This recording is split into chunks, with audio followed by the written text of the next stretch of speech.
ఏమో sir Friday night వచ్చేసి ఆ అమ్మాయి న్యూడ్గా బయటికి వచ్చేసిందంట 2:30 అరౌండ్. అయితే ఫస్ట్ ఆ అమ్మాయి వచ్చేసి మా డోరే కొట్టింది అని మేము దొంగలు అనుకొని మా అత్తమ్మ డోర్ ఓపెన్ చేయలేదు. మళ్ళీ వెంటనే కిందికి వచ్చేసింది. కింద ఫ్లోర్కి వెళ్ళి గ్రౌండ్ ఫ్లోర్కి వెళ్ళి వాళ్ళ డోర్ కూడా కొట్టిందంట. వాళ్ళు ఒక అబ్బాయి బయట ఉన్నాడు.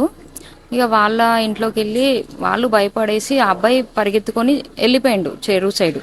వెళ్ళిపోతుంటే ఆ అమ్మాయి రోడ్ సైడ్ వెళ్ళిండు ఆ అబ్బాయి. ఆ అమ్మాయి చెరువు సైడ్ వెళ్ళి గుడి ఉంటుంది, అమ్మవారి గుడి రీసెంట్గా కట్టినారనమాట.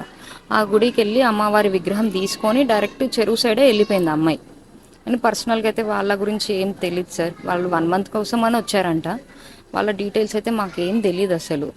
మీది ఇలా ఓన్ ఫ్లాట్ మేడం? లేదు సార్, మేము రెంట్కుంటున్నాము. 1.5 year నుంచి ఉంటున్నాము. అంటే పర్ మంత్ ఎంత ఉంటుంది మేడం ఇక్కడ? మాకు 11,000 సార్. అయితే వీళ్ళు మనకు 3,500 పర్ డే అని చెప్తున్నారు. అంటే వాళ్ళు ఏమో సార్, వాళ్ళది ఆఫీస్ అని విన్నాము. డైలీ వస్తుంటారు, ఫ్యామిలీస్ వస్తుంటారు, బ్యాచిలర్స్ వస్తుంటారు. అంటే దాదాపు ₹1,00,000 దాకా వాళ్ళు పే చేసారు అంటున్నారు. ఉండొచ్చు సార్, 1 month నుంచి ఉంటున్నారు. ఆ అమౌంట్ గురించి అయితే మాకు ఐడియా లేదు. అయితే ఆమె ఇంతకుముందు సాఫ్ట్వేర్ ఎంప్లాయ్ అని చెప్తున్నారు. అవునంట సార్, కానీ ఇక్కడ నుంచి అయితే జాబ్కి వెళ్ళినట్టు మేము ఎప్పుడు చూడలేదు. జనరల్గా బయటికి వెళ్తుండే ఆటో క్యాబ్ బుక్ చేసుకొని. మీరు పక్కన ఉంటారు కదా, ఉండొచ్చు సార్, ఏమన్నా హెల్త్ ప్రాబ్లమ్స్ ఏమన్నా ఉండొచ్చు. ఎందుకంటే ఆ అమ్మాయి కూడా అసలు ఎవరితో మాట్లాడేది కాదు, సైలెంట్గా వచ్చేసేస్తుండే. ఎదురు పడ్డా మాట్లాడేది కూడా కాదు.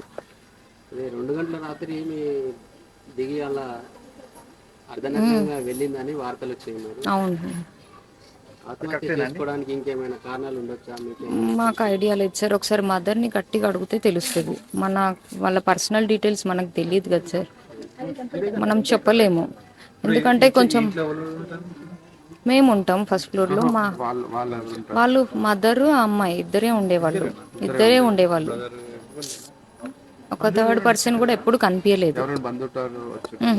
నిన్న వాళ్ళ ఫాదర్ ఇంకో అతను వచ్చినారు నిన్న. లేదు సార్, నేను కూడా మా రిలేటివ్స్ హాస్పిటల్లో ఉండే. నేను 1 week నుంచి హాస్పిటల్కి తిరుగుతున్నా, మా ఫ్యామిలీ వాళ్ళు.